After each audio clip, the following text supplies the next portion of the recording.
the giver. From a humble race he stood alone, as protector and giver of faith, father of the family, its heart and soul, yeast of every bread, voice of the truth, every time there was a problem or a feud. Well-built body, not by pleasure though, and deep emeralds instead of eyes, this man pulled together in his arms a whole group of suffering human beings, trying to give them a reason to dream that a better future's on its way.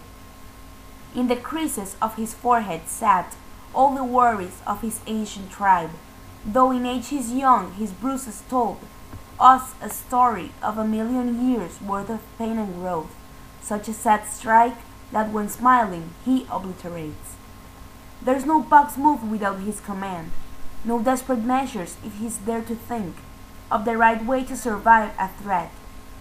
There's no worry about the children's school or the bread the people had to eat, because he's there life seems so unreal and independent from the hurting wounds, the disgrace of Palestinian folk. Love he gave, he's given in return, and in his heart the flame of faith's alive.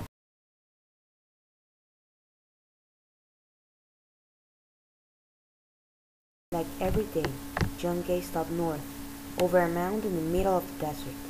Over the border, Israeli children played in the water of the river that slithered just some miles apart from such border. Then, he squinted further into the Israeli territory. Soldiers laughed sardonically, accentuating the drastic difference between his people and them.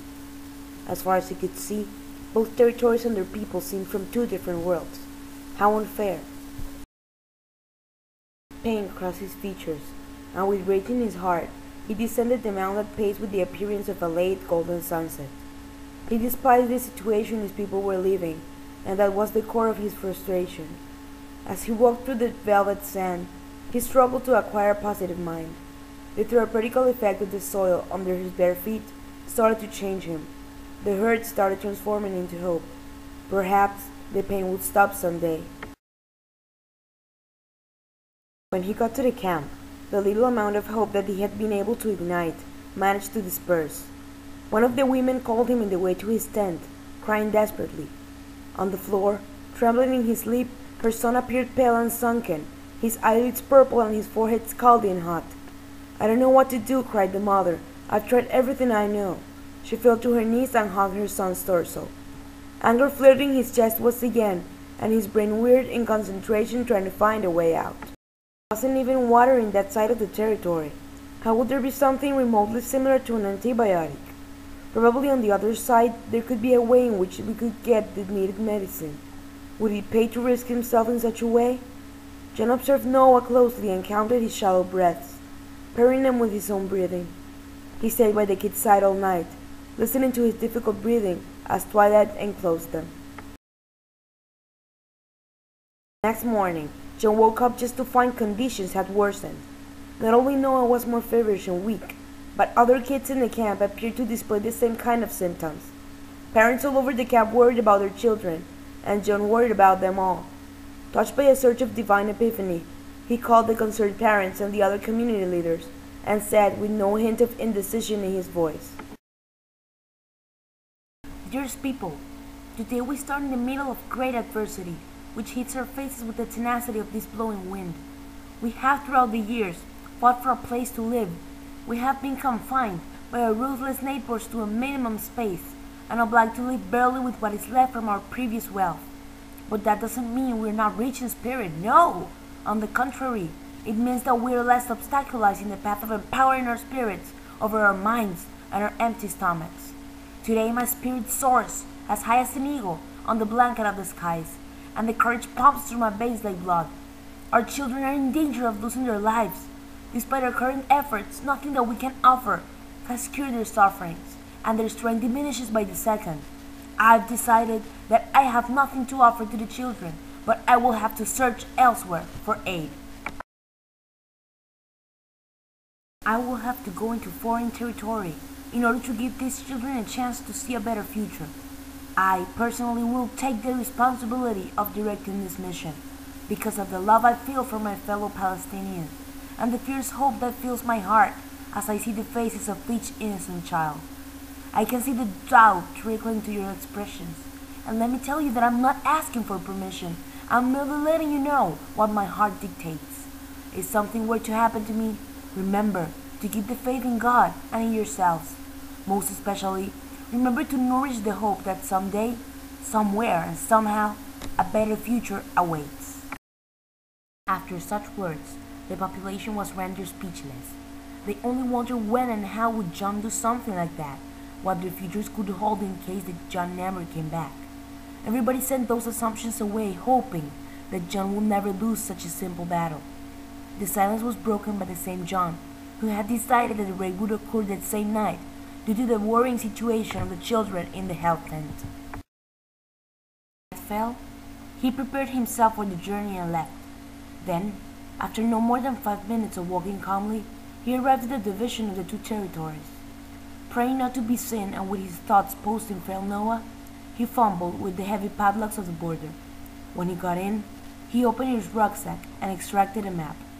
He discovered he was only about 60 meters from the nearest healing facility. He took a deep breath, decided. Without thinking, he ran towards the direction pointed in the map and found himself suddenly cornered by a group of Israeli soldiers. They tortured John into telling them what he did there, and after attacking him, he confessed he wanted some medicine for the children of the Palestinian Gaza Strip. In his desperation, John told the soldiers to take his own life as payment of the medicines for the kids. They accepted that condition happily, and John was relieved of having gotten the medicines for the children who waited for him at home. John was permitted to go leave the medicine for the children and then come back to pay the price. He returned fast to his camp, not wasting any time, and thinking that the longer he took, the most probable it would be that the soldiers came after him. Silently he entered the children's ward and left the medicine and a note. He stared tenderly at the sleeping children and kissed each of their foreheads. He stopped at Noah and kissed his eyelids too. He hurried back. The soldiers waited. They attended his arrival just at the border. Knowing his fate beforehand had made John stronger, and he didn't look back as he shortened the distance between his life and his death. When he got to the appropriate place, he refused to kneel in front of his captors, a bold and defiant look upon his eyes. The leader reached for his back pocket. "You're such a great man. What a shame," he murmured in John's ear. From his pocket, he drew a gun. The next morning, John was nowhere to be found. Everyone mourned, not only John, but the little children who were every day closer to dying from dehydration and fever. However, when the community leaders went to see the kids, they found the medicine under a note. The note read, "Keep the faith."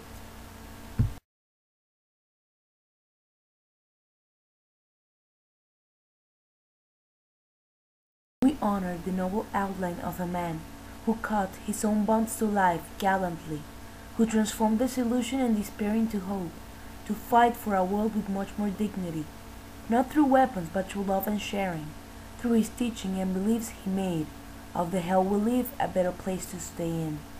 We all vow today to trust our hearts, to give in sacrifice our purest traits, as John did one day to save us all.